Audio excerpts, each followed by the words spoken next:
spend your break? The break was nice. I went up to Blue Mountain for a couple of days and got to spend some time with my girlfriend. So that was great. And it was just 3 to 4 days. So it was a nice little reset. And now getting back here. Small hill compared to what you're used to back home? Yeah, I mean, I wasn't really going up for the skiing, but it was just nice to kind of get away. And the weather was good. The place was packed, so it was fun to be there. It's been a hard schedule, but in many ways, the hardest part's still to come in terms of regular season games and schedule. Yeah. How are you feeling going into that? Yeah, I feel good. I mean, I think that as you play more years in the league, you get accustomed to the schedule and get accustomed to the grind of the season. And so the last couple of years obviously have been shortened, and so it hasn't been the full 82-game season. But I think that our staff, our team's doing everything we can to get us ready for this, and we know that we want to be playing our best hockey here coming down the stretch. So that's what we're all gearing up towards. You're on a career high for points. It's really far past what you've done before, but what's been the key for you this year? Is there something above anything else, or is it just another year of maturity for you in your career? I don't know. I think that it's hard to say, but probably the main thing has just been my line mates. I think that I've played in the top 6 for the majority of the season, and you're playing with some very skilled guys that are going to put the puck in the net when they get chances, and they're going to create opportunities for themselves. So probably the role that I've been playing has led to more offensive production, and that would be the main thing, I would say.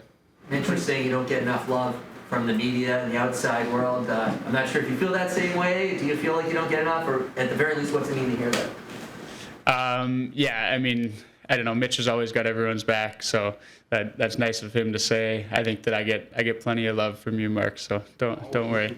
But no, I think that you try and not pay attention. I don't know if I get too much love or not enough love. So I think that it's all about trying to do my job here every day and to the best of my abilities, and then having my teammates back and hoping that obviously they appreciate what I do as well.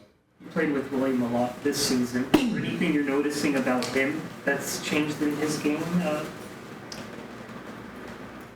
I don't know. I think that I've probably answered this question a couple times, so I don't know if I can really answer it any differently, but I think that he's just every year becoming a more complete player and adding stuff to his game, as all the really good players do. And he obviously got off to a really good start, and I'm sure he'll get back to that, but he's a dynamic offensive player, and when he's feeling good, when he's on the puck a lot, when he's shooting, he's a load to handle, and he can beat you in a lot of different ways. So he's an offensive driver whenever he's on the ice, and those guys are hard to come by, and I think that he's just doing that on a more consistent basis this year. Yeah, Kyle was saying yesterday he wants to see the team fully before he makes any decisions going to March 21. Probably get Jake back at some point this week, say, Yeah. roster. What does it look like to you, the group as a whole, do you think, and what is it capable of doing? I think you look at our group and really, I think we feel like we can accomplish everything. Obviously, that's the ultimate goal of every team, and there's probably lots of teams in this league that feel the same way, and it doesn't mean much until we go out and prove it. But you obviously want to have your full group, and having your full group together is going to kind of maximize whatever output you're going to be able to produce. So every team goes through injuries. Obviously, with COVID, there's probably been more man games lost this year than other years, but I don't think we've been in any situation that's any more drastic than other teams. And hopefully, with the way that COVID's played out and with the way that the rules are changing now, we can avoid some injuries and we'll be able to play with a more complete lineup for most of the time, and then we'll see what we're really capable of. Is that the way you guys have come through all this give you more confidence, given that you're where you are in the standings overall? I mean, 20-plus teams aren't, and you guys are, having been through a lot of the same. Yeah. Like I said, I don't think that we've been through anything that other teams haven't, but yeah, I think that it does give us confidence knowing where we are in the standings, the belief that we have in the group, and knowing that we have another level to get to as well, I think gives us a lot of confidence. The offense for William and John hadn't quite been flowing like it usually had earlier in the season, right before the break. Is there anything you guys as a line are focused on as you get set for the restart here? No, I think that, there were games there where we weren't playing great, and I think that it's just about being on the puck every night, just competing, playing with that same level of consistency, and then being a little bit more direct. Maybe at times we can maybe try and do too much, or not put the opposition under as much pressure. And I think that when we do that, we can be really effective. And so I think that it's just getting back to that, having confidence in ourselves, and being really competitive out there. What do you appreciate about Dean's approach and working with him on the penalty kill this year?